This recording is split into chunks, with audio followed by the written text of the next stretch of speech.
DC generator के कुछ numerical question solve करेंगे। सबसे पहले देख लेते हैं कि डीसी जनरेटर में जो न्यूमेरिकल क्वेश्चन है कहाँ से आते हैं। तो पहला आता है आपका EMF equation of DC generator. मतलब डीसी जनरेटर की विद्युत वाहक बल का समीकरण का फार्मूला क्या होता है, E बराबर I J N upon 60 into P upon A। यहाँ से क्वेश्चन आते हैं, ठीक है। जैसे ईएमएफ निकालने के लिए दे देता है।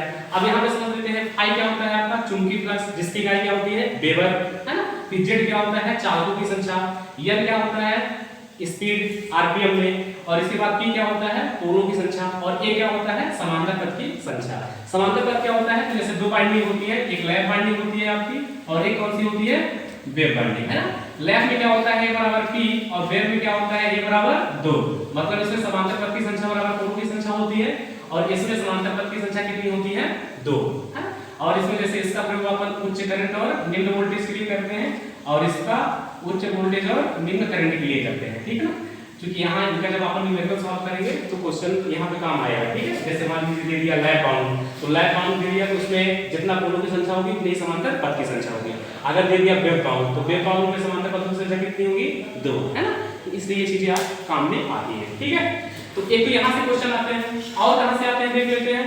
तो और ऐसे मान लीजिए यहाँ से आपको चुंबकीय फ्लक्स निकालने के लिए दे दिया है ना फाई को, तो जब फाई इधर करेंगे तो आपका क्या मिल जाएगा E into 60 into A upon Z into L into P, है ना। ये दूसरा फार्मूला बन जाएगा, ठीक है। एक तो ये निकालने के लिए दे देगा आपका EMF, और दूसरा यहाँ से फ्लक्स दे सकता है, तीसरा यहाँ से आपको स्पीड भी दे सकता है, ठीक है। तो जब हम स्पीड को इधर लाएंगे तो क्या हो जाएगा आपका E into 60 into A upon Z into 5 into P, है ना। ये स्पीड निकालने का फार्मूला है, ठीक है। तो मतलब यहाँ से आपको कुछ भी दिया जा सकता है, ठीक है।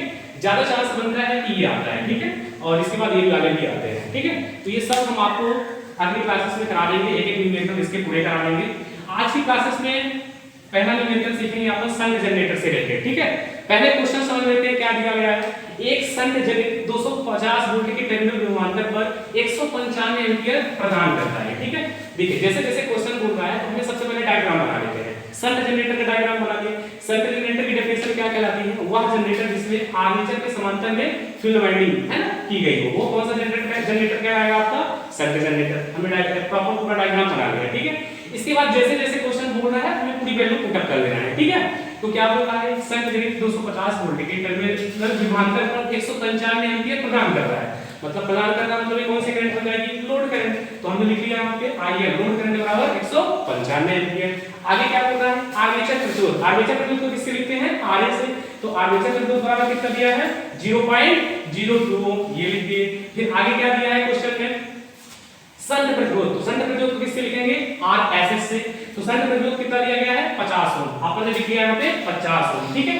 इसके बाद क्वेश्चन में क्या दिया गया है जनित्र के विद्युत वाहक बल का मान क्या होगा, ठीक है। तो हमें सबसे पहले फार्मूला मालूम रहना चाहिए कि जो शंट जनरेटर है इसका विद्युत वाहक बल निकालने का फार्मूला क्या होता है। तो क्या होता है ये दिया हुआ है फार्मूला E बराबर V plus IA into RA, ठीक है। अब यहाँ पे आपने को पूरी वैल्यू पुटअप करना है, ठीक है।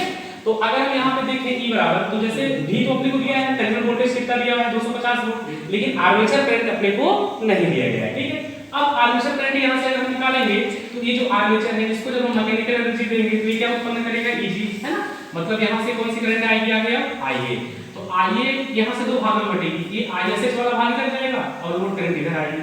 तो IA बराबर फार्मूला यहाँ से क्या हो जाएगा IA बराबर ISH प्लस IL, ये फार्मूला निकलेगा आर्मेचर करंट का, ठीक। अब यहाँ पे आगे लोड करंट तो हमें दिया गया है 195, तो 195 हम रख लेंगे, लेकिन यहाँ पे शंट करंट नहीं दिया गया है। तो शंट करंट निकालने का फार्मूला क्या होता है ISH बराबर V अपान RSH। V का मान 250 वोल्ट और शंट रेजिस्टेंस 50 दिया है, 0 से 0 कैंसिल हो गया, 5 5 25 कितना आ गया 5 एम्पीयर। इसके बाद अभी पूरी वैल्यू अपने को पुट कर देना है। तो आइए आर्मेचर करंट बराबर कितना आ गया आपका 5 एम्पीयर प्लस लोड करंट पहले से दिया था 195, दोनों को ऐड कर दिए कितना आ गया 200 एम्पीयर। अब चलते हैं अपन इसकी साइड, ठीक है। तो यहाँ इसको हम नीचे लिख लिए हैं E बराबर टर्मिनल वोल्टेज कितना दिया है 250 वोल्ट, 250 लिख दिए। इसके बाद अगला नंबर आर्मेचर करंट कितना आया है 200 आया, यहाँ पे 200 आ गया।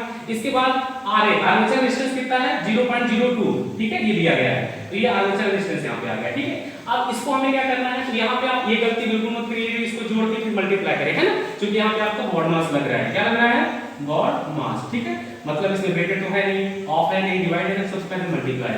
तो 200 का 0.02 में मल्टीप्लाई करेंगे कितना आ जाएगा 4, अब फिर 250 पहले से ही दोनों को ऐड कर देंगे कितना आ जाएगा 254, है ना। तो यहाँ पे अपना कितना आंसर आ गया, 254 आ गया, ठीक है।